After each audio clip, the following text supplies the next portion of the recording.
Bien, bonjour à tous et bonne année à tous, bonne année 2018. Donc nous allons continuer notre série de cours qu'on avait commencé l'an dernier avec des galaxies spirales, cette fois avec des galaxies elliptiques, leur dynamique et le plan fondamental. Alors les grandes lignes de cet exposé, ces galaxies sont des galaxies beaucoup plus régulières, enfin en apparence en tout cas. On va essayer de décrire leur profil de densité. Est-ce qu'elles ont un cœur ou pas? Les modélisations théoriques de King. Et puis leur stabilité. En fait, pendant longtemps, on a pensé qu'elles ne tournaient pas, puis elles tournent finalement. Enfin, au début, on pensait qu'elles tournaient, qu'elles étaient aplaties par rotation, puis en plus, elles n'ont pas tourné, puis elles retournent. On verra tout ça. Et puis, on va en déduire, de toutes les observations qu'on va présenter, on va en déduire les scénarios de formation. Est-ce qu'elles se forment par fusion de galaxies spirales? On en a quelques évidences aujourd'hui à z égale 0. Mais peut-être elles se forment aussi de façon monolithique à très grand redshift près du Big Bang. Les relations d'échelle que l'on décrira à la fin vont nous renseigner justement sur ces scénarios de formation. Donc déjà, qu'est-ce que c'est qu'une galaxie elliptique? On va les définir. Bon, il y en a de toutes sortes, des géantes, des naines. On va définir ce qu'on appelle early type. On a déjà le mois dernier parlé de séquences rouges et puis de nuages bleus. C'est un petit peu dans cette optique-là qu'on va rejoindre non seulement les elliptiques, mais aussi les lenticulaires, qui sont des galaxies à disque avec un gros bulbe, mais sans gaz, sans formation d'étoiles, avec des vieilles étoiles. Donc c'est ça l'essentiel de ce qu'on appelle en anglais ETG, c'est-à-dire Early Type Galaxies. Donc ce jargon, on va l'utiliser pendant cette présentation. Et cette définition early type et surtout le fait qu'il y a des galaxies à population d'étoiles très vieilles, donc rouges. Donc il y a des galaxies géantes, GE par exemple celle-ci. Il y a des galaxies elliptiques normales, un peu moins géantes. Et puis des galaxies compactes. Par exemple, notre compagnon Andromède est deux bons exemples de galaxies naines. Une naine qui est assez diffuse, donc pas très compacte ici, et M32 qui est vraiment très brillance de surface très grande et très compacte. Donc sans doute peut-être un destin différent de formation où l'enveloppe a été épluchée, on va voir. Et puis souvent on met les BCD, c'est-à-dire les Blue Compact Dwarfs ou les naines, mais on ne les mettra pas aujourd'hui parce que ce sont des galaxies qui forment des étoiles, ce sont des naines aussi qui sont un peu irrégulières et peut-être elliptiques de forme, mais elles sont plutôt dans le nuage bleu, elles forment des étoiles, donc on ne les intégrera pas dans ces ETG qui sont rouges. Donc les elliptiques, pourquoi on les appelle comme ça? Parce que justement les contours sont elliptiques. Ici on a par exemple dans la séquence de Hubble, on sait que l'on a plusieurs galaxies qui, selon la projection, apparaissent plus ou moins rondes ou plus ou moins elliptiques. En fait, elliptique, cela veut dire de forme elliptique, mais pas complètement. Quand on regarde le détail, on a des galaxies qui ont des formes un petit peu boîtes, carrées, et puis des formes disques, un petit peu comme un citron. On voit que ce n'est pas seulement des ellipses. Il y a des détails et on verra que ça représente quelque chose dans la formation de ces galaxies. Ce sont les plus massives qui sont boîtes et puis les moins massives qui sont disques. Donc ça a une signification. Ces galaxies elliptiques sont plus rares que les spirales. On a vu que c'était à peu près les 3/4 dans le champ qui était spirale. Pourtant, elles sont les plus massives. Les galaxies plus massives, 10 puissance 12 masse solaire, sont des elliptiques. Donc finalement, même dans le champ, plus de la moitié des étoiles sont dans les elliptiques. On les repère donc par leur morphologie ici, par un numéro, et ce numéro est seulement lié à l'aplatissement. Vous avez un axe A et B de l'ellipse, et B sur A, c'est l'ellipticité, l'excentricité, si vous voulez, on appelle excentricité 1 moins B sur A, et on le multiplie par 10 pour faire un nombre sans point. Hein. Donc E0 veut dire que B égale A, donc c'est complètement rond. Et puis, on va jusqu'à E7. Alors, pourquoi ça s'arrête à E7? On n'a pas plus aplati que E7.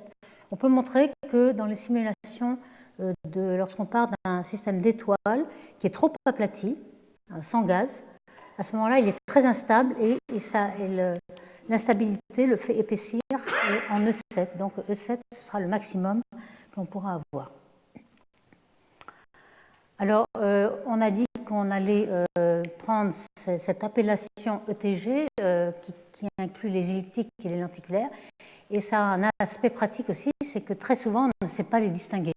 Dans la séquence de Hubble, on avait des elliptiques ici, et puis les lenticulaires qui étaient à la limite entre les elliptiques et les spirales, donc un gros bulbe et un disque. Mais très souvent, les elliptiques sont appelés comme ça parce qu'on ne voit pas le disque. En fait, quand on regarde bien, on voit le disque quand il est vu par la tranche, parce qu'il y a de la poussière qui est associée au gaz. Ici, on a des lenticulaires. Par contre, ici, on voit bien qu'il y a de la poussière, mais elle n'est pas vue par la tranche. Donc, c'est un disque qui est vu avec une certaine inclinaison, 30 degrés. Si c'est complètement vu de face, on ne le verra pas du tout. Donc, ça dépend beaucoup de la géométrie. Donc, c'est cette idée que les lenticulaires et les elliptiques vont faire une seule classe n'est pas finalement stupide parce qu'on avait des défauts de classification auparavant. Donc, les CETG, donc les différentes sortes. Donc, on a des galaxies selon leur masse. On a des galaxies les plus massives, puissance 10 à puissance 12. Les E classiques et les CD, ce qu'on appelle CD. Alors voici CD, ce sont des galaxies dans les amas. On appelle C pour amas, cluster, et puis D parce qu'elles sont diffuses. Qu'est-ce qui se passe? En fait, on a les plus grosses galaxies de l'amas au centre, sont un peu des cannibales. Elles avalent un peu les galaxies au voisinage et elles forment une enveloppe qui est faite des étoiles arrachées aux autres galaxies du voisinage. Donc ça nous fait une enveloppe très diffuse qui est appelée CD, une galaxie ordinaire, donc E5, et puis des naines, donc des naines qui sont relativement diffuses, et puis des naines compactes, comme on a décrit. Ces naines compactes, on les détermine aussi de façon morphologique par leur aplatissement, donc E0, E4 pour celle-ci, qui représentent les galaxies naines, donc très brillance de surface très grande. Et puis une lenticulaire, on voit la différence. Et enfin, des naines sphéroïdales qui sont aussi dans la séquence rouge, donc vraiment des vieilles étoiles, complètement sans formation d'étoiles. Mais vous voyez qu'elles sont très très diffuses. On ne les voit que dans le groupe local pratiquement. C'est très difficile de les voir ailleurs que le groupe local lorsqu'elles sont très distantes, parce que vous voyez que c'est très difficile de les voir. On a le Léo, par exemple, Fornax, ou toutes les naines sphéroïdales dans le groupe local, satellites ou non de la Voie lactée, sont de ce style-là. Alors, les galaxies cannibales, pourquoi on les appelle comme ça? On voit bien ici l'enveloppe diffuse qu'il y a dans la plus grosse galaxie de cet amas. Là, c'est un amas qui est composé de beaucoup de galaxies elliptiques, donc une galaxie elliptique géante, mais l'enveloppe est vraiment très, très différente. Ici, c'est l'amas de Hydra. Il y a, il faut le noter, plein d'amas globulaires autour des galaxies elliptiques. On peut montrer que le nombre d'amas globulaires par unité de masse d'étoiles est beaucoup plus grand dans les elliptiques que dans les spirales. Il va falloir l'expliquer. On va voir.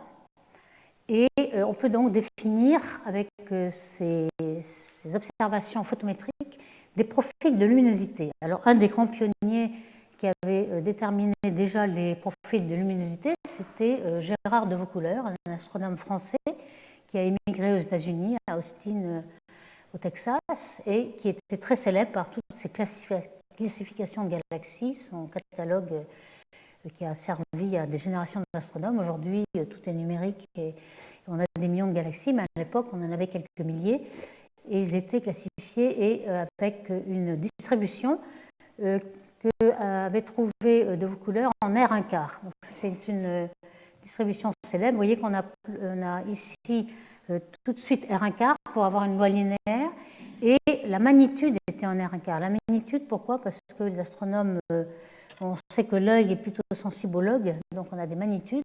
La magnitude, c'est 2,5 fois le logarithme de l'intensité. Donc l'intensité sera exponentiellement de cette loi en R1/4, que l'on voit marche très très bien. En fait, sauf peut-être au centre, on va voir, il y a un cœur ici, mais pendant un certain nombre de de rayons, une grande gamme de rayons. La loi R1/4 est quelque chose qui marche très très bien. Alors évidemment, on conçoit que pour quelque chose de sphérique, on a un rayon bien déterminé. Si la galaxie est elliptique, ce n'est pas grave, on l'étend à la racine carrée de A et B, les deux axes de l'ellipse. Alors par exemple, dans une galaxie CD comme celle-ci, Abell 3827, on voit que, en effet, la galaxie centrale, elle est cannibale, elle a avalé pas mal de galaxies au centre. On a plusieurs noyaux. Et puis une galaxie, lorsqu'elle s'approche et est détruite par interaction de marée, c'est d'abord l'enveloppe qui est détruite parce qu'elle est très peu dense et les forces de marée sont très fortes au bord. Donc l'enveloppe est détruite, elle est épluchée et toutes les étoiles de partie externe vont se trouver dans l'enveloppe. Et puis progressivement, les noyaux qui sont denses vont être avalés et digérés. Là, ils ne sont pas encore tout à fait digérés. Et ce qu'on peut voir dans le profil de luminosité, là, la magnitude en fonction de R1/4, c'est qu'on a bien la loi de De Vaucouleurs, puis ensuite on a un excès. C'est ça qui définit l'enveloppe de la galaxie CD. On a cet excès d'étoiles qui viennent sans doute des compagnons qui ont été avalés. Alors, il y a aussi possibilité de gaz qui va se refroidir. Dans les amas riches de galaxies, on sait que la plupart des baryons sont sous forme de gaz très très chaud, qu'on observe en rayons X, avec du gaz à 10 millions de degrés. Dans l'amas de Coma, par exemple, on a 10 fois plus de masse sous la forme de gaz chaud que dans les galaxies, donc c'est vraiment un composant très massif. Et au centre de l'amas, alors ici l'amas de Persée, la galaxie CD, c'est celle-ci, on a un zoom ici, et on voit que cette galaxie a des flots de refroidissement. On a du gaz, ici les filaments roses, ce sont les raies H-alpha, plutôt la raie de Balmer de l'hydrogène, H-alpha, qui émet donc du gaz qui est tiède, qui n'est pas aussi chaud que 10 millions de degrés, mais plutôt 10 000 degrés. Et on découvre aussi, associé à ces filaments, du gaz moléculaire, donc très froid, 10 degrés Kelvin. Donc il y a beaucoup de gaz qui se refroidit. Il ne se refroidit qu'au centre, car au bord, il est assez peu dense et le temps de refroidissement est plus grand que le temps de Hubble. Le temps de refroidissement est en 1 sur le carré de la densité, donc ce n'est qu'au centre que le gaz se refroidit. Mais on voit que le refroidissement du gaz peut aussi contribuer à l'enveloppe qu'il y a autour de la CD. Alors ces galaxies elliptiques que l'on pensait autrefois dans les années 80, 70, 80, quelque chose de très très lisse, très simple par rapport aux galaxies spirales qu'on a décrites avec des tas de structures très spirales. Ici, on a des ellipses très simples avec de vieilles étoiles sans trop de caractéristiques. En fait, quand on regarde de près, et ce qui a révolutionné cette étude, c'est le lancement du télescope spatial Hubble en 1990 et au-delà, avec une résolution de 0,1 arc-seconde dans l'espace. À ce moment-là, on voit des tas de traînées de poussière comme ceci, qu'au sol, sur un pixel d'une seconde, étaient complètement noyés dans la lumière. Donc là, on s'aperçoit qu'il y a autre chose qu'un ensemble de vieilles étoiles très lisses et sans structure. Là, on voit des structures ici. Dans Saint-Erusa, alors c'est encore beaucoup plus gros, mais ça, on l'avait déjà vu de sol, on a une grosse traînée de poussière. Et même beaucoup de gaz moléculaires. On a comme une structure spirale. En fait, on a une galaxie spirale qui a dû tomber dessus récemment. On a donc un mélange entre spirale et elliptique. Et puis, par exemple, dans la masse de Fornax, on a une galaxie avec une traînée de poussière très perturbée, qui est sans doute due aussi à une fusion de galaxies ou un flot de refroidissement. Alors, ces profils de densité que pendant longtemps on a appelés de De Vaucouleurs, ici en R1/4, on l'a maintenant un peu généralisé à des lois de puissance qui sont plus seulement en R1/4 mais R1 sur n, donc n n'est pas seulement égal à 4 mais de 1 à 10. On a remarqué que n était proportionnel à la taille. Alors on appelle RE un rayon caractéristique qui est le rayon qui contient la moitié de la lumière, par exemple. Et donc, pour n égale 4, on a un rayon qui est à peu près 3 kg par sec, par exemple. Et plus la galaxie est grosse et donc massive, plus n est grand. Et au contraire, pour les petites galaxies, n est plus petit. Alors, ces lois log en R1 sur n, ou alors l'intensité en exponentielle de R puissance 1 sur n, ça a cette forme-là. On voit pour n égale 1, il s'agit de disques exponentiels, ça c'est plutôt des galaxies spirales. Pour n égale 4, c'est une galaxie elliptique typique. Et puis pour une grosse galaxie, n égale 10, c'est beaucoup plus piqué. La densité d'étoiles est beaucoup plus concentrée vers le centre pour les galaxies elliptiques que pour les spirales. Et puis on s'est aperçu, alors ça il faut le savoir, avoir de la résolution pour cela, que la loi de Cersei, ici, qui est en rouge, ne se poursuit pas jusqu'au bout. Et en fait, on a des densités qui plafonnent. Il y a un cœur, c'est-à-dire la densité devient plate. On voit que c'est aux alentours d'une seconde d'arc. Donc, lorsqu'on est au sol avec un signe d'une seconde d'arc, on ne pouvait peut-être pas le voir, quelque chose qui était lissé. Lorsqu'on va dans l'espace, on peut aller jusqu'à 0,1 ou 0,10-2 et on voit que la densité plafonne. Donc, on appelle ça un cœur. On a déjà vu ça pour la matière noire. La matière noire avait un cœur aussi au centre. Pour les galaxies elliptiques et les étoiles, on a aussi un cœur, enfin dans une certaine grande partie des galaxies elliptiques. Alors pourquoi cette échelle caractéristique? On peut se demander, puisque si on n'a que des étoiles qui n'ont pas de collision, on n'a pas d'échelle caractéristique. La gravité n'a pas d'échelle caractéristique. On pourrait avoir une loi d'échelle en loi de puissance, comme la loi R gamma par exemple. Mais en fait, on pense qu'une grande partie est due, par exemple, au trou noir. On sait que dans chaque galaxie, avec une sphéroïde, donc toutes les elliptiques, ont un trou noir dont la masse est proportionnelle à la masse du sphéroïde. Et lorsqu'il y a fusion de deux trous noirs, alors par exemple, ici une simulation de la fusion de deux trous noirs, on sait que les galaxies elliptiques sont formées par des fusions de galaxies plus petites, c'est pour ça qu'elles sont très très massives. Donc on s'attend à trouver une dizaine, peut-être une vingtaine de fusions de galaxies au cours de la vie d'une galaxie elliptique. Alors vous avez ici une simulation de deux galaxies elliptiques. Vous voyez qu'il y a un trou noir au centre, mais surtout, il y a des contours d'isolumière qui sont très très serrés, ce qui fait que vous avez l'impression que c'est tout noir. Donc les deux galaxies s'approchent, les deux trous noirs vont se rapprocher, ils vont perdre leur moment angulaire et leur énergie par friction dynamique sur les étoiles, surtout, le halo noir aussi, mais là il y a beaucoup d'étoiles au centre, donc c'est les étoiles. Et les étoiles vont ramasser toute cette énergie, ce moment angulaire, donc ils vont chauffer. Et on voit qu'au bout d'un moment, lorsque ça relaxe, là ici on a fusion des deux trous noirs, eh bien vous ne voyez plus le pic de densité, là les contours ne sont plus très noirs, et vous avez quelque chose qui plafonne. Donc vous avez formé un cœur. Et les simulations montrent bien que le chauffage de la fusion de deux trous noirs va former le cœur. Donc c'est possible que ce soit cela. Alors on sait qu'il faut que cette fusion soit assez rapide, parce que rapide par rapport à quoi? Rapide par rapport au temps où il peut arriver un autre compagnon. À ce moment-là, il y aurait eu trois corps, trois trous noirs. Et s'il y a trois corps, il y a un problème à trois corps qui va expulser un troisième corps. Donc on expulsera un trou noir, ce qui ne va pas du tout pour expliquer la proportionnalité entre la masse des trous noirs et la masse des sphéroïdes, qui serait coupée à un moment donné si vous évacuez votre trou noir. Donc on pense que, par exemple, pour des fusions relativement massives, il y en a peut-être une toutes les demi-milliards d'années ou milliards d'années, donc la fusion doit se faire sur l'ordre de 100 millions d'années, quelque chose comme cela. Et puis, peu à peu, lorsqu'on a un trou noir isolé, dans ce cas-là, le cœur peut se reformer. La pique de densité va se reformer. Donc le cœur n'est pas forcément complètement stable.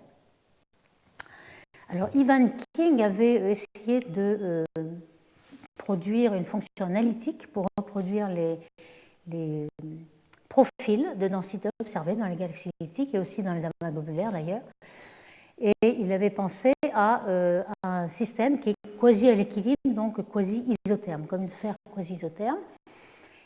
On sait par exemple, alors ce n'est pas tout à fait le cas pour les étoiles qui sont sans collision, mais pour un gaz parfait qui serait en équilibre isotherme, on aurait une loi de Boltzmann. La loi de Boltzmann, ce serait une densité en exponentielle de E sur kT, énergie cinétique sur kT, T est la température du gaz. Ici, on peut représenter par analogie les étoiles comme un gaz d'étoiles, sans collision. Mais la température, c'est la dispersion de vitesse. Pour un gaz de molécules, le mouvement des molécules, c'est la température. Donc ici, sigma 2, c'est la température, c'est kT, si vous voulez. Donc on a bien une loi de Boltzmann, E de moins E sur kT, plus une coupure une coupure qui est due à la coupure de marée. La galaxie n'est pas seule dans l'univers, il y a des tas de galaxies autour qui vont éplucher les étoiles du bord qui ne sont pas très liées par effet de marée. Donc on va la couper à une certaine énergie, E0, qui va dépendre évidemment de la densité du milieu. Est-ce qu'il y a beaucoup de galaxies voisines qui vont tronquer cette distribution par effet de marée. Donc on peut avoir plusieurs rayons de marée. Alors on appelle la concentration le rapport entre rayon de marée et rayon de Kerr. Et on peut avoir plusieurs concentrations selon l'histoire de la galaxie et puis son environnement. Et puis on a un Kerr. Donc ça c'est vraiment la fonction de Ivan King, qui était un astronome qui était à Berkeley et qui aujourd'hui est retiré à Seattle. Alors, quand on regarde le rayon de marée, est-ce qu'il y a une troncature? En fait, c'est le contraire. Quand on regarde les galaxies, elles ont en effet le profil de King, ou bien le profil de Rincard, en fait, aussi, de deux couleurs. Et puis, dans les parties externes, on a plutôt un excès de matière qu'une troncature. Alors, pourquoi? C'est que lorsqu'on a une interaction entre galaxies, on a plutôt des étoiles qui viennent d'être épluchées, qui sont encore autour des galaxies. On le voit ici par tous ces densité de surface assez faible d'étoiles et qui forment un excès. Donc ici, on a plusieurs classifications de marées, une galaxie isolée pratiquement, une qui a des voisins, et on voit que lorsqu'on a des voisins, on a un excès par rapport à ce profil théorique. Alors, est-ce qu'on a un Kerr à chaque fois? Pas forcément. Parfois, on a même un excès par rapport à cette distribution. Alors, c'est le cas de M32, qui est très très compact et qui a même un excès de lumière ici au centre. M32 est très proche, donc on a beaucoup de résolution pour le voir. Il est possible que d'autres galaxies plus lointaines aient cet excès, mais qu'on n'arrive pas à le voir. Alors, pourquoi y aurait-il un excès? On dirait qu'il y a deux systèmes qui se sont formés, et un système a pu se former après par accrétion. Il faut que ce soit un système qui a beaucoup de gaz, donc de dissipation, pour que la matière puisse se concentrer vers le centre. Si vous fusionnez deux systèmes stellaires, étant donné qu'il n'y a pas de collision, qu'il n'y a pas de dissipation avec les étoiles, vous allez plutôt diffuser et rendre plus diffus le système. Donc collision sèche, sans gaz, si vous voulez, ce sera quelque chose qui est beaucoup plus diffus, non pas plus concentré. Ici, cet excès ici est plutôt signe qu'on a eu fusion ou accrétion de gaz récemment. Alors, on a aussi des lois d'échelle comme cela. On peut porter le rayon moyen là, en fonction de la luminosité. On voit que les galaxies elliptiques massives, donc qui sont en rouge ici, ont une loi rayon-luminosité qui est beaucoup plus abrupte que celle des naines, des sphéroïdes, des petites galaxies. Ici, c'est les petites luminosités.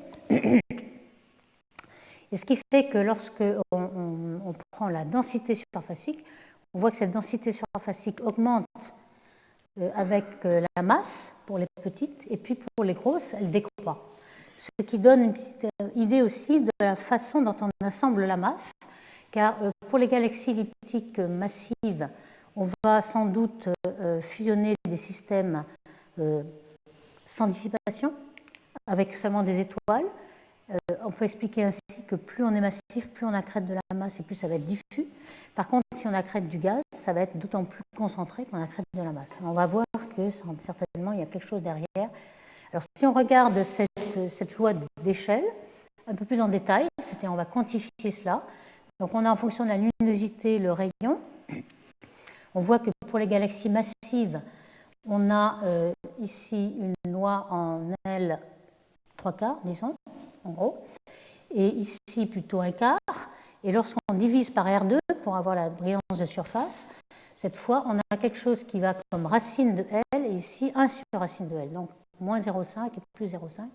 Donc on voit la grande différence entre ces deux, et c'est certainement dû au fait de fusionner de façon dissipative ou pas dissipative. Il y a aussi quelque chose qui va nous renseigner sur la formation de ces classes de galaxies selon leur masse.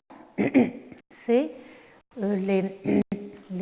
beaucoup de caractéristiques, notamment la rotation. On va revenir à cette rotation. selon leur masse. Les elliptiques normales et de faible luminosité ont en général plus de rotation que les géantes, ont une forme un peu plus aplatie, et justement la rotation peut jouer un rôle dans cet aplatissement. Elles n'ont pas de cœur, alors que les autres ont un cœur bien aplati. Et puis n, on a vu que n croissait avec le rayon, donc avec la masse aussi, et donc n est supérieur à 4 et ici inférieur à 4.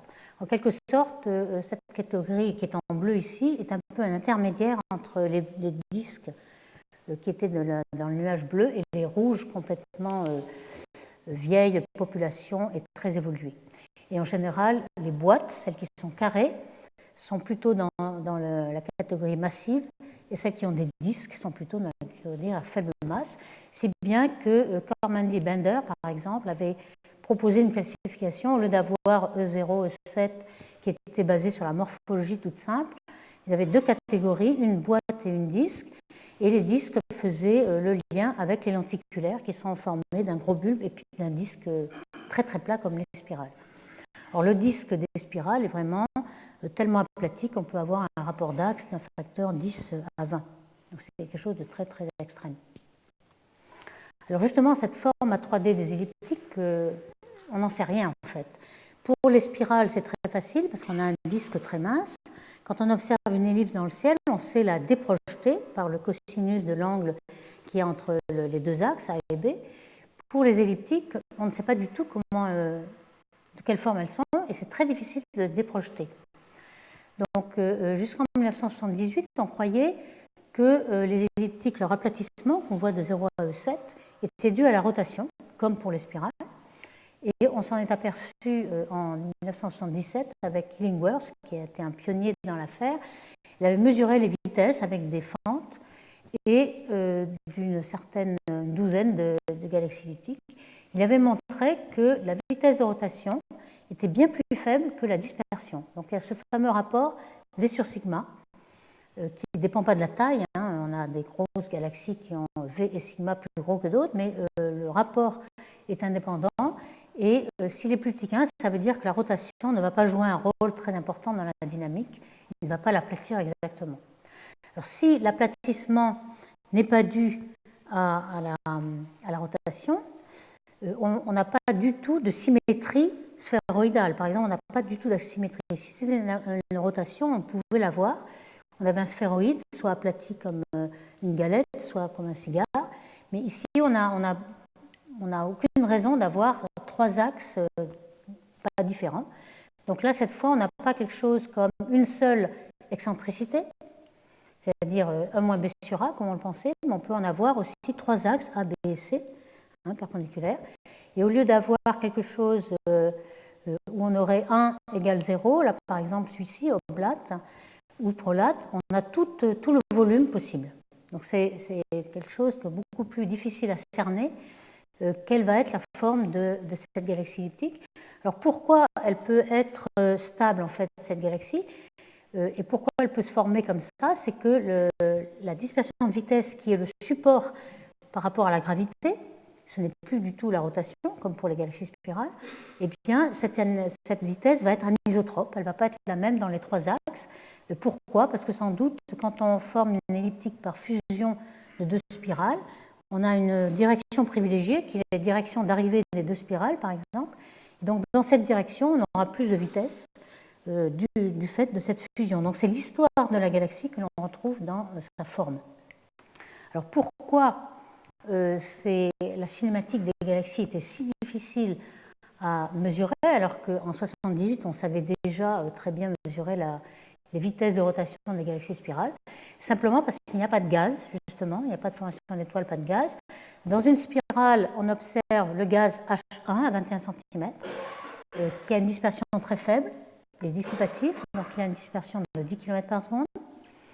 On mesure aussi la RH alpha, la raie d'émission, qui est du gaz ionisé par les étoiles jeunes.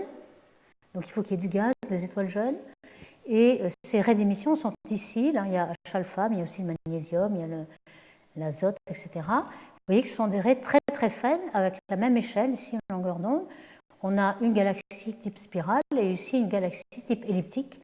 Il n'y a aucune raie d'émission, parce qu'il n'y a pas de gaz. mais il n'y a que des raies d'absorption. Ces raies d'absorption sont dues aux étoiles, c'est l'atmosphère de l'étoile. Il s'agit du gaz de l'enveloppe de l'étoile, qui est plus froide que la photosphère, qui a une température plus grande, donc il absorbe le rayonnement de l'étoile de la photosphère. Et donc on a quelque chose qui est très très large. Alors pourquoi? Parce que les mouvements et la température du milieu qui absorbe est bien plus grand. Il peut avoir un équivalent d'une largeur de 200 km par seconde. Lorsqu'on voudrait mesurer, justement, les vitesses de rotation sont de l'ordre de 100 km par seconde. Donc, ces spectres d'étoiles nous empêchent de mesurer précisément la rotation. Et c'est pour ça que ça a été assez difficile. Il faut faire une déconvolution à partir d'un template, comme par exemple celui-là. Donc, on a un spectre de galaxies, de raies d'absorption uniquement. On a un spectre d'étoiles, de raies d'absorption, et le spectre de la galaxie. Vous voyez que les raies sont à peu près de la même largeur. On ne peut pas déterminer directement. Donc, il faut déconvoluer. En fait, le spectre de la galaxie, c'est le spectre de l'étoile, convolué avec ce qu'on appelle en jargon la distribution de vitesse sur la ligne de visée. LES, c'est la ligne de visée. Et donc, si on déconvolue, on trouve la vitesse exacte de ce rapport ici entre ces deux spectres. Donc, c'est ainsi qu'on peut mesurer ces vitesses-là. Alors, une fois que l'on a fait ces déconvolutions, on a pu porter V sur sigma, donc en fonction de l'aplatissement apparent de ces galaxies elliptiques. On ne sait pas quelle est sa forme, donc on ne sait pas reproduire la vitesse de rotation dans le plan qui tourne, on ne sait pas où est le plan qui tourne. On ne voit qu'une ellipticité apparente. Alors, si la galaxie est ronde, elle est vue de face, donc évidemment, on ne verra pas sa rotation. Donc, on s'attend à trouver 0, parce que la rotation est dans le plan du ciel, il n'y a aucun effet Doppler vers vous. Et puis, c'est uniquement si la galaxie est très inclinée qu'on va commencer par voir une rotation. Donc, on s'attend à cette formule-là, qui avait été dérivée par Binet déjà à l'époque, et Davis et al. Ont fait ces points de mesure. On voit que toutes les galaxies elliptiques qui sont les ronds ici sont en dessous. Alors, toutes celles qui sont dessus, ce sont soit des bulbes de galaxies spirales qui tournent, qui sont en rotation, soit des naines qui tournent plus que les galaxies massives, comme on a vu. En fait, elles tournent assez peu. Quand elles tournent, c'est relativement peu. Une spirale serait là-haut. Ce serait V sur sigma pour une spirale, ce serait 10. Donc, ça serait beaucoup plus grand. Donc ici, on peut un petit peu tourner, mais pas beaucoup. Et surtout, il y en a beaucoup qui ne tournent pas. Ça, c'est le gros problème. Alors, comme Eric Hemselem tout à l'heure va nous en parler beaucoup plus, là, je vais juste mentionner qu'on a fait beaucoup de progrès grâce à une spectroscopie intégrale de champ, ce qui veut dire qu'on n'a pas seulement que des fentes pour mesurer le spectre d'une galaxie et faire des tas de fentes pour avoir le champ de vitesse. On a d'un coup le champ de vitesse, car à chaque pixel, on a par exemple des fibres ou bien des lentilles, etc. Donc on peut d'un coup mesurer, ici, chaque petit carré est une galaxie où il y a un champ de vitesse. Lorsque la vitesse s'éloigne par effet Doppler, elle est rouge. Lorsqu'elle s'approche, elle est bleue. Donc vous voyez un champ de rotation ici.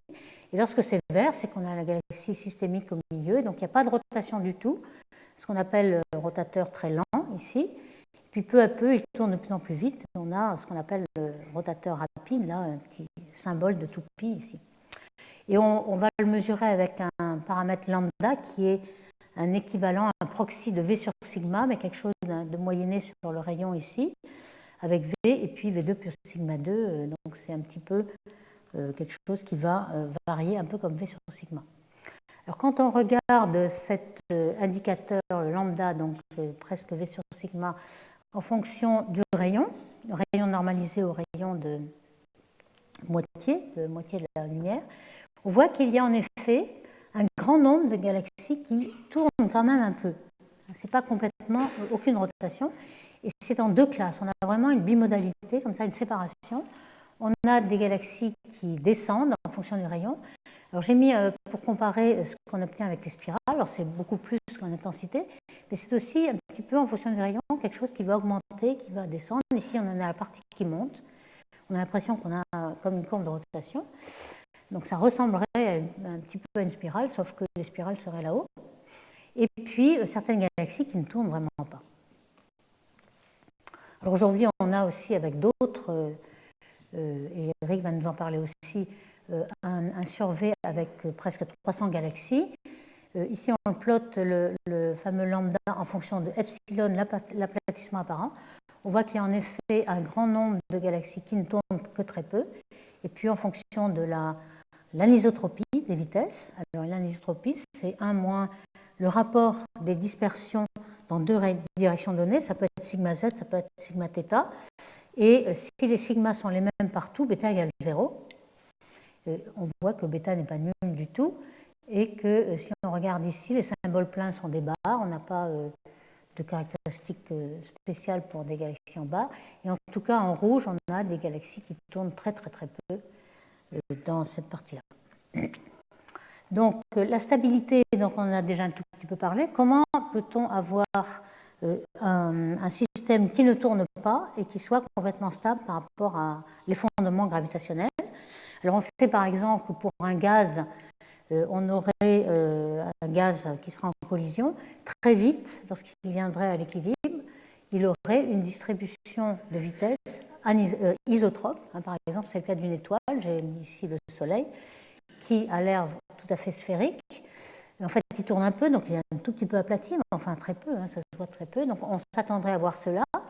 Mais la grande différence avec un gaz et une distribution de vitesse isotrope, c'est que les étoiles n'ont pas de collision. Et ça, on l'a dit déjà dans le premier cours de cette série, qu'il y a un très très grand nombre d'étoiles, puissance 11 à 12 dans une galaxie, ce qui lisse le potentiel et qui fait que le potentiel n'est pas grumeleux, il est très lisse et il n'y a pas de collision entre étoiles. On peut mesurer le temps de relaxation par collision à deux corps et montrer qu'il est proportionnel à n, le rapport avec le temps de dynamique, et qu'il faudrait au moins 10 puissance 7 fois l'âge de l'univers pour avoir une collision entre deux étoiles. Donc c'est vraiment un milieu sans collision, ce qui fait qu'il n'y a absolument aucune dissipation, aucun mélange, donc on va retrouver dans la distribution actuelle de ces étoiles l'histoire de la formation de ces étoiles. Il y a un souvenir qui n'est pas perdu, alors que dans le Soleil, par exemple, quel que soit l'état initial, vous allez trouver le même état final. Donc on a perdu complètement, dans la distribution isotrope des vitesses, on a perdu l'histoire de formation. Ici, on ne l'a pas perdu, et on va avoir un souvenir de dispersion de vitesse plus grande dans une direction que l'autre, mettons A, B, C, et comme on l'a vu, ça va nous dire qu'il va y avoir des fusions de galaxies qui vont avoir eu lieu dans cette direction privilégiée, d'où une dispersion de vitesse plus grande dans un axe que dans l'autre.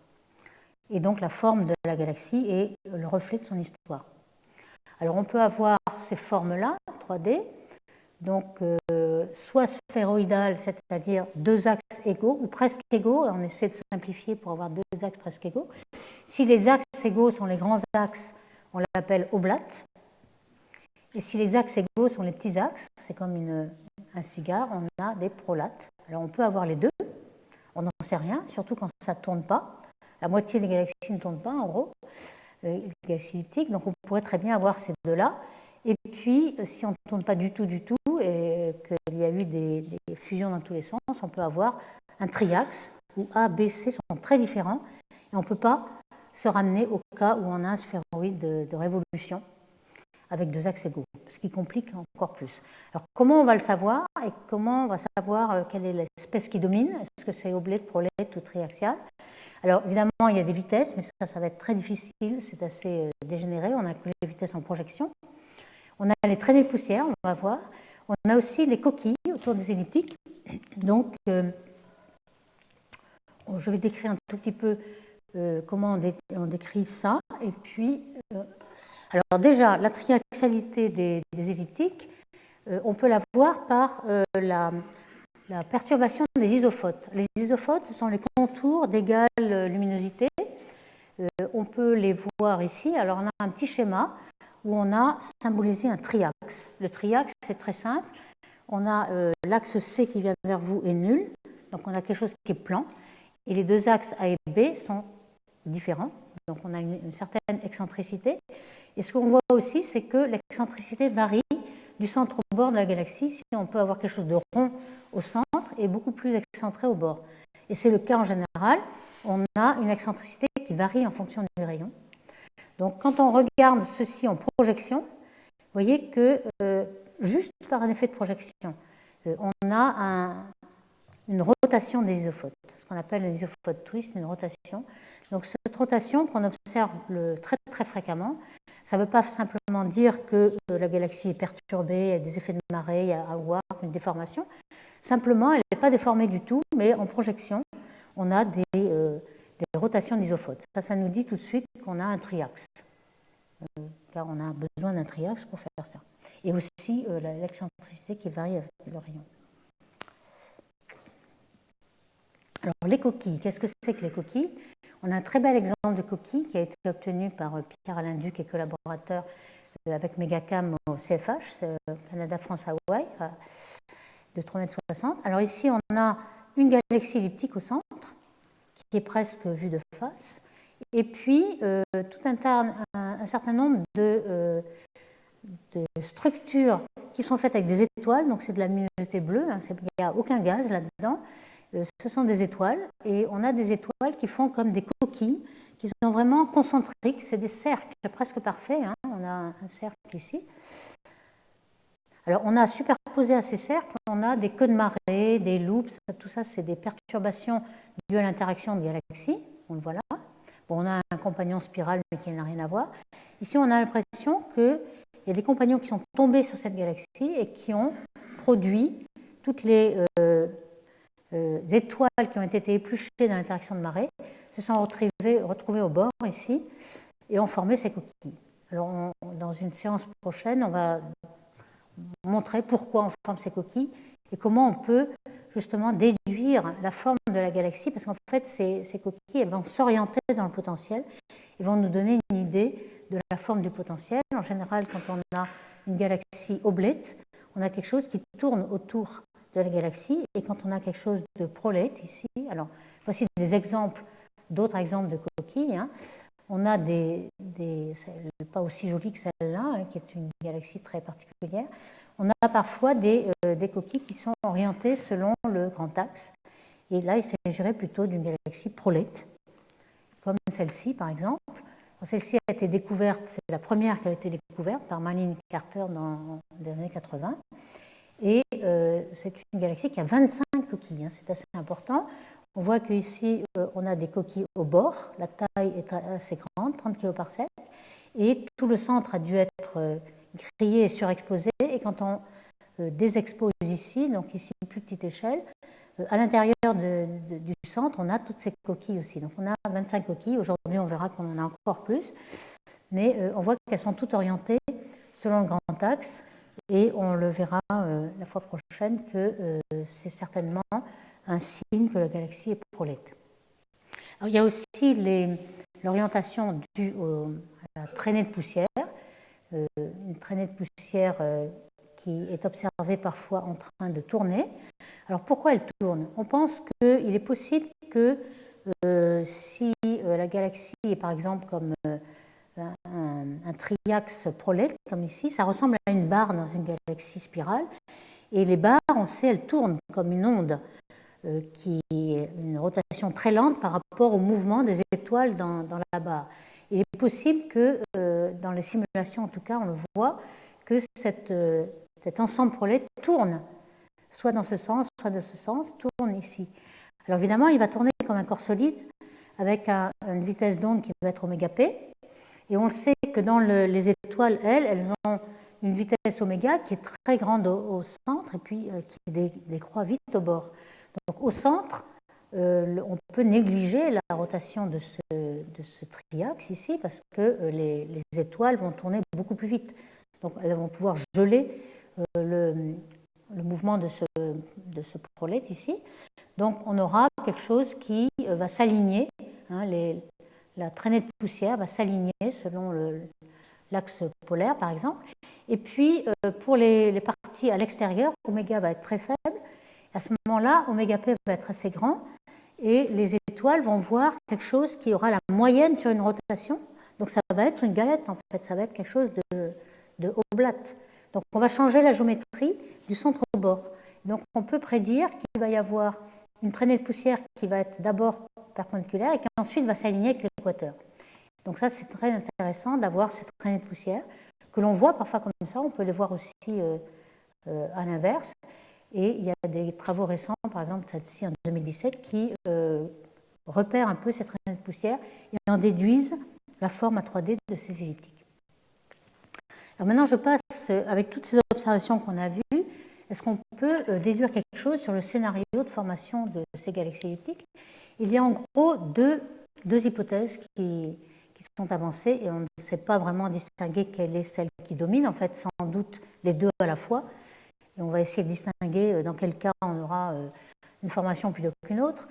Normalement, on est dans une cosmologie de matière noire froide, CDM, où on a une théorie hiérarchique, c'est-à-dire un petit peu comme ce schéma-là, où on forme au début de l'univers des petites galaxies, toutes petites, qui ensuite fusionnent progressivement pour former des grosses. Donc on s'attend à ce que les galaxies soient petites au début et grosses à la fin. Et en fait, c'est un petit peu un paradoxe. On voit que les galaxies qui sont vieilles, donc qui sont formées très très tôt dans l'univers, ce sont les plus grosses, ce sont les elliptiques. Donc on a l'impression qu'on est plutôt dans ce scénario-là. Alors ici on a le temps, le Big Bang est ici, aujourd'hui on est là, et on a l'impression qu'on a formé très très rapidement, dans le premier milliard d'années, ces galaxies elliptiques, et puis ensuite il ne se passe plus rien, les galaxies vieillissent très très doucement, et elles sont vraiment relativement vieilles, 12 milliards d'années. Et puis le deuxième scénario, c'est une formation hiérarchique. Ça se passerait quand même relativement tôt, quand même. Il faut expliquer que toutes ces étoiles sont vieilles, mais on pourrait s'étaler ici, peut-être avoir une deuxième phase d'accrétion de gaz par les petites galaxies naines ou par les filaments de gaz. Alors quels sont les arguments qui favorisent une théorie plutôt que l'autre? Alors par exemple, celle qui favorise une formation très brutale, qu'on appelle monolithique d'un seul bloc, c'est le fait que les populations d'étoiles soient très vieilles. Et surtout, la formation d'étoiles est très rapide, car l'abondance des éléments alpha, alors les éléments alpha, on en a parlé dans une certaine exposé ici, les éléments alpha, c'est l'oxygène, le calcium, le magnésium. C'est des éléments qui sont formés très rapidement dans une supernovae massive, supernovae de type 2, qui rejette tous leurs éléments formés en 100 millions d'années, mettons, ou 10 à 100 millions d'années. Donc très rapidement, on a ces éléments alpha. Par contre, le fer, on ne l'a pas, que très peu. Il faut attendre des milliards d'années, parce qu'il se forme surtout dans les étoiles de type solaire, donc qui vivent des milliards d'années. Et donc il faut attendre au moins 1 à 10 milliards d'années pour avoir du fer. Donc si il a une formation d'étoiles très rapide, on a une très grande abondance dans ces étoiles de alpha sur Fe, c'est-à-dire que les étoiles qui se forment dans la deuxième génération, elles se forment dans un milieu qui a été beaucoup enrichi en alpha, mais pas du tout en fer. Et c'est ce qu'on voit dans les galaxies elliptiques. On a un très fort rapport alpha sur Fe. Donc on sait que ces galaxies, donc non seulement elles ont des étoiles très vieilles, mais elles ont une formation d'étoiles très rapide dans le premier milliard d'années. D'où l'argument monolithique qui est très séduisant. Par contre, on voit aussi qu'il y a des fusions majeures de galaxies, par exemple les galaxies des antennes, aujourd'hui, et Toumré l'avait déjà suggéré dans les années 70, que la fusion de spirales forme des elliptiques. Ça, on en a la preuve. Donc on sait que certaines galaxies se forment par fusion aussi. Et on sait aussi que, d'après toutes les traînées de poussière qu'on a vues dans les galaxies elliptiques, on sait qu'au moins 30% de la masse a été acquise, assemblée, depuis la deuxième moitié de l'univers, depuis cette égal 1. Et on a cette bimodalité, donc on pense que peut-être les faibles masses se formeraient plus lentement de façon hiérarchique, et puis les grandes masses seraient formées beaucoup plus tôt. Il y a aussi le fait qu'on voit des structures de faible brillance de surface qui nous montrent que les galaxies ont eu des interactions, des queues de marée, des coquilles, etc., relativement récentes. Donc ça, c'est aussi une preuve pour le scénario hiérarchique. Alors, le scénario que l'on voit, en fait, de façon empirique, c'est que les galaxies ont un rapport M sur L qui varie en fonction de leur masse. Ici, on a en fonction du temps, donc aujourd'hui ici, le Big Bang ici, en fonction du redshift, et on a 3 catégories de masse, les fortes masses en rouge, ici, qui se sont formées à des redshifts, mettons 5, et qui ont un M sur L qui ne varie pas. Donc on ne forme que très peu d'étoiles. M sur L est très grand, puisque les étoiles ne rayonnent plus beaucoup. Pour les bleus, les masses intermédiaires qui sont formées à Z égale 2, on est un delta M sur L qui varie un petit peu. Et puis celles qui sont formées à Z égale 1, elles varient beaucoup plus. Donc c'est assez inquiétant quand même, parce qu'on a ce qu'on appelle le fameux downsizing, c'est-à-dire que les galaxies qui forment des étoiles aujourd'hui sont les galaxies les plus petites. Les grosses galaxies sont formées très tôt et les galaxies sont plus petites. Alors c'est complètement contraire à cette hiérarchie. Et en fait, on arrive à l'expliquer tout de même, parce que quand on pense au scénario hiérarchique, il s'agit de halos de matière noire. Donc on a des petits halos de matière noire qui fusionnent en plus gros halos. Et un halo de matière noire n'est pas forcément égal à une galaxie. Au début, c'est vrai, mais ensuite, on a des groupes de galaxies qui forment un seul halo, mais les galaxies ne sont pas fusionnées. De même pour les amas, on a un énorme halo, mais dont les galaxies ne sont jamais fusionnées. Peut-être que le scénario hiérarchique marche très bien pour la matière noire, mais pas forcément pour les galaxies. Alors ici, on a essayé de quantifier, avec ce rapport delta M sur L, le nombre d'étoiles jeunes qui avaient formé ces galaxies de cette masse-là. 1% seulement, c'est très peu. Ici, la masse intermédiaire, 5%. Et seulement celles qui ont été formées depuis Z égale 1 ont formé 20 à 40% en étoiles jeunes. Donc on voit que ce sont les plus petites qui forment plus d'étoiles. Et aujourd'hui, celles qui font des starbursts, ce sont les naines en fait. Donc c'est vraiment, ça semble être le contraire dans les baryons en tout cas. On a l'impression qu'on forme les petites aujourd'hui, les grandes autrefois. Alors quand même, dans les simulations semi-analytiques, par exemple de Lucia et al., on est arrivé à rendre un peu compatible le scénario hiérarchique. Ici, on voit en fonction du temps, ici c'est le Big Bang à nouveau aujourd'hui, on voit que dans les halos de très grande masse, donc dans les amas de galaxies, on a les rouges là, qui sont très massives, qui se forment très vite, les bleus un petit peu moins vite, mais quand même au début de l'univers, et puis celles qui sont dans les groupes ou dans le champ, on voit qu'elles sont un peu plus étalées. Mais vous voyez que c'est quand même difficile de l'étaler. Hein. On a quand même aujourd'hui quelques galaxies qui forment des étoiles, la partie bleue, mais quand même, tout s'est formé autrefois. Donc il y a quand même un problème de paradoxe entre la formation hiérarchique et puis la formation d'étoiles aujourd'hui, qui n'est que dans les naines. Alors il y a quand même des indices qui vont nous apprendre des choses quand même sur la formation et l'assemblage de la masse. Ce sont par exemple ce qu'on découvre très près du centre, alors découvert dans les années récentes. Par exemple, ces cœurs qui ont une cinématique découplée. On appelle ça KDC parce qu'en anglais, ça vous donne Kinematically Decoupled Core, hein, bon, admettons. Donc ça veut dire simplement que les vitesses au centre sont complètement découplées du bord. Alors ici, on a un champ de vitesse qui n'est pas découplé, donc il est très normal, on a un bleu, rouge, etc., très régulier. Par contre, ici, on voit que tout d'un coup, le centre tourne plus vite. On voit qu'on devient rouge, puis on redevient jaune, puis rouge, ou alors bleu foncé ici. Donc il tourne dans le même sens, mais plus vite. Ici aussi, on voit très bien qu'on tourne beaucoup plus vite ici. On est rouge beaucoup plus tôt, si vous voulez. Donc c'est découplé, mais dans le même sens. Mais on peut aussi être en contre-rotation. Ici, on voit qu'on est complètement découplé, mais alors là, cette fois-ci, ce qui tourne rouge d'un côté, c'est de l'autre côté. Donc on a le centre qui tourne d'un côté et le bord qui tourne dans l'autre sens. Donc ça, c'est ce qu'on appelle contre-rotation. Ou alors on a des axes qui ne sont même pas alignés, hein, 30 degrés ou quelque chose. Donc on a l'impression que ces systèmes-là ne vont pas se former de façon monolithique. Car ils vont monolithique, on s'attendrait à un système très régulier de rotation régulière et non découplée. Ici, sans doute, il doit y avoir une fusion entre plusieurs galaxies et un système en contre-rotation a pu se former, ici aussi en contre-rotation, mais cette fois-ci avec pas beaucoup de rotation du tout. Alors, où sont ces systèmes en contre-rotation? En fait, on voit ici, dans ce diagramme, les systèmes en contre-rotation, ils sont écrits avec un symbole de losange vert, je ne sais pas si vous voyez, mais ils sont tous ici. En fait, dans ce diagramme lambda epsilon qu'on a déjà vu, tous ceux-là sont des rotateurs très rapides, qui ont le symbole de la toupie. Ici, on a des rotateurs qui ne tournent pas ici. Pas du tout. Ici, on a des systèmes qui ont deux centres de dissipation de vitesse. En général, c'est la dissipation de vitesse picocentre. Si on en a deux, c'est sans doute qu'il y a eu fusion de deux galaxies. Et tout cela sont dans les systèmes très massifs qui ne tournent peu. Donc, en effet, ça corrobore le fait que ces systèmes-là ont eu beaucoup plus de fusion de galaxies que les autres. Alors, dans les simulations numériques, on a pu montrer, par exemple avec Paola Di Matteo et al., que certains systèmes pouvaient en effet se former découplés. Par exemple, lorsqu'on faisait fusionner une spirale et une elliptique.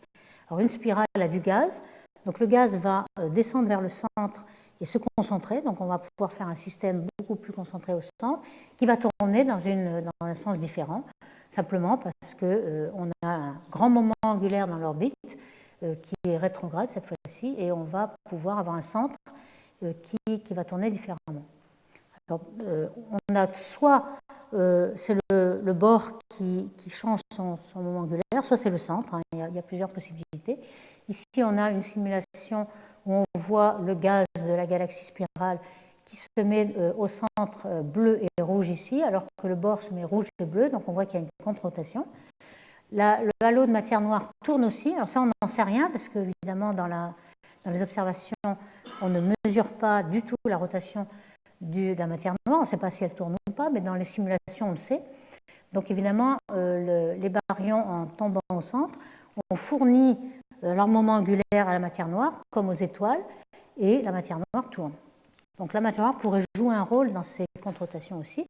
Et on voit que une galaxie spirale bleue, là, est arrivée alors qu'elle a complètement changé le sens de rotation de la spirale qui autrefois était en rouge, maintenant elle est en noir. Alors, on a ces échanges de moments angulaires qu'on peut quantifier. Ici, on a le trait plein qui est à faible rayon. Donc le rayon augmente de là à là. Pour les vieilles étoiles, on voit qu'au centre, on change très peu de moments angulaires. On a beaucoup de moments angulaires au bord, donc c'est le centre, c'est les étoiles du bord qui vont changer leur moment angulaire. Pareil pour la matière noire, et pour le gaz, c'est dans l'autre sens. Donc on a vraiment des échanges de moments angulaires qui se produisent dans la fusion, que l'on peut quantifier. Alors ici, on a un cas très amusant qui a été observé. C'est deux galaxies spirales qui sont en train de fusionner. Elles sont exactement alignées. Elles sont en contre-rotation, mais alignées, c'est-à-dire qu'elles sont dans le même plan. Le plan de l'orbite, c'est le plan de leur spin, de leur disque. Donc, le moment angulaire est exactement aligné dans la même direction. Évidemment, celle-ci tourne dans le sens direct, celle-ci dans le sens indirect. Donc, il y en a une qui est prograde, qui tourne dans le même sens que l'orbite. Et c'est celle-ci qui va résonner et être le plus perturbée. C'est celle-ci, prograde, là, qui est très perturbée. L'autre, elle n'est pas très perturbée. En bleu, vous avez le gaz. Ici, vous avez les diverses étapes. 500 millions d'années, 750, 1000, etc. Et à la fin, on a fusionné en disque.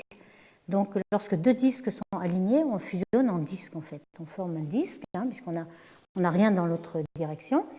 Et puis, on va savoir dans quel sens tourne l'ensemble. En fait, ce qu'on peut voir, c'est que lorsque le système est fusionné, les étoiles ne rentrent pas en collision. Donc, on va rester dans leur sens de rotation. Donc, celle qui tournait dans le sens rétrograde, elle va être toujours en bleu ici, la rouge prograde. Donc, on va avoir un disque qui va être formé de deux disques en contre-rotation pour les étoiles. Et c'est en effet ce qu'on observe pour cette galaxie NGC 4550, qui est un cas extrême, mais qui permet de mieux comprendre ce qui se passe. Alors, le gaz, c'est impossible d'avoir deux disques de gaz en contre-rotation, parce qu'il y a des collisions de nuages de gaz. Il y en a toujours un qui va dominer et qui va prendre un moment à l'autre. Et celui qui domine, c'est le prograde, puisqu'il y avait beaucoup plus de moments angulaires dans le sens prograde, vu que c'était le sens de l'orbite. Donc le gaz, il ne tourne que dans un seul sens, et qui est le sens rouge. Donc il y a toujours des contre-rotations en étoile, mais jamais en gaz. Alors ici, on voit comment l'échange s'est passé. On n'a pas trop perdu, enfin on a perdu tout le moment angulaire de l'orbite, bien sûr, puisqu'on a une fusion, mais on l'a retrouvé dans la rotation du système total, donc dans le système du gaz. Alors, il y a aussi un système comme celui-ci, qui est un système très extrême, deux galaxies elliptiques qui ne tournent pas beaucoup, et finalement, elles forment une galaxie elliptique qui tourne beaucoup. C'est contraire à ce qu'on s'attend, mais c'est un cas particulier de la géométrie. On peut trouver en effet que toute l'énergie et le moment angulaire de l'orbite se retrouvent dans la rotation finale, mais en général, c'est le contraire qui se passe. On a des fusions un petit peu dans tous les sens, et tellement aléatoires que le moment angulaire final est nul, et c'est pour ça que la plupart des galaxies elliptiques massives ne tournent pas. Alors maintenant, on va regarder les relations d'échelle, qui vont nous renseigner aussi sur la statistique de ces formations. Relation d'échelle, c'est une relation entre trois paramètres essentiels, luminosité, dispersion de vitesse, et puis rayon, ou bien densité de brillance de surface, hein, c'est pareil. La luminosité, c'est la surface multipliée par la densité de surface de brillance, ou le rayon, etc. Donc il y a trois grandeurs ici. On aimerait savoir s'il y a une relation. Alors celle-ci, c'est un petit peu comme la loi de Tully-Fisher pour les spirales, hein, c'est L en fonction de sigma au lieu de V. Mais on a vu que cette relation, sigma et R, n'avait que très peu de relations. En fait, c'était très dispersé.